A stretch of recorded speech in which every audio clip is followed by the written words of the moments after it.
pagi, Happy Sword Family. Pagi ini renungan saya, temanya menjadi pengikut Kristus yang punya integritas.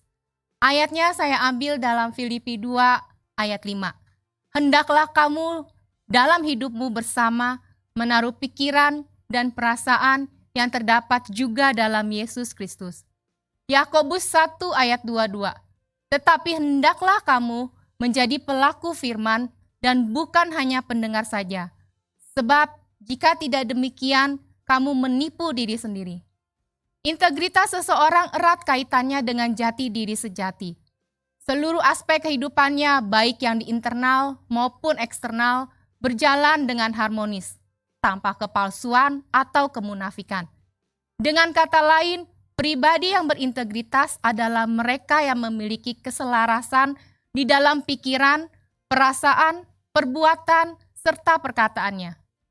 Bagi pengikut Kristus, integritas merupakan hal yang sepaket dengan kehidupan rohaninya. Integritas menjadi gambaran hidup orang percaya yang tercermin dari sikap sehari-harinya, entah saat berada di tempat umum maupun saat sendiri. Seberapa sering kita meremehkan atau mengesampingkan integritas dalam pengambilan keputusan? Maukah Anda dan saya mengorbankan tawaran atau jalan pintas yang tampaknya menggiurkan demi menyelamatkan masa depan kita? Ataukah kita mementingkan kenikmatan sesaat yang akan memberi dampak buruk di kemudian hari?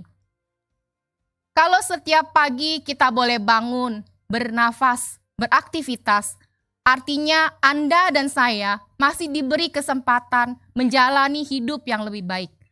Jadi, gunakanlah itu untuk mengambil keputusan-keputusan yang benar di dalam Tuhan. Integritas berarti dapat dipercaya, jujur, dan setia pada hal benar. Dan kita bisa menjadi orang yang dipercaya di dalam perkataan kita sejalan dengan perbuatan kita.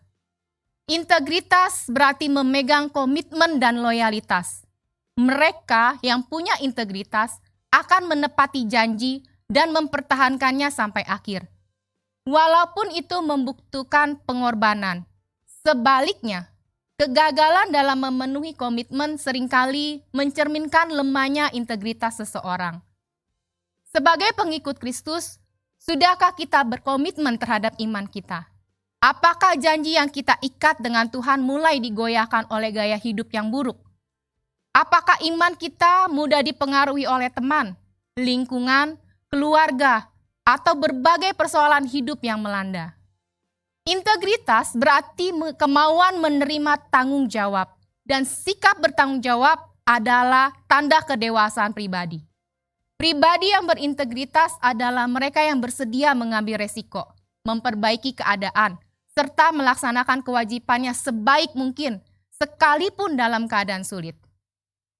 Pengikut Kristus yang punya integritas mampu bersukacita di dalam Tuhan, meski situasinya sedang tidak baik atau sedang ditimpa kesukaran.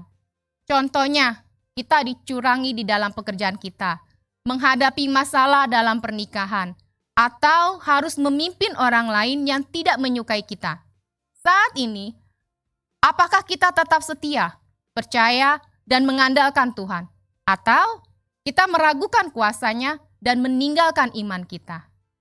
Di tengah banyaknya kepalsuan dan kepura-puraan di dunia, kita sebagai pengikut Kristus sebenarnya sudah punya pondasi yang benar, yaitu Tuhan. Jadi, padankanlah hidupan kita dengan pikiran kita dan perasaan Kristus. Dengan demikian, integritas kita menjadi inspirasi bagi mereka yang belum mengenal Tuhan. Pagi ini saya akan menutup renungan ini dengan doa. Tuhan Yesus, ajar kami untuk tetap memiliki integritas di dalam Engkau. Ajar kami Tuhan tetap punya iman untuk melewati segala yang sedang terjadi pada saat ini. Kami percaya Tuhan ketika kami menyerahkan segala sesuatunya ke dalam tangan-Mu, integritas Allah yang turun kepada kami. Terima kasih Tuhan, hanya di dalam nama Yesus kami berdoa. Haleluya. Selamat pagi, Tuhan Yesus memberkati.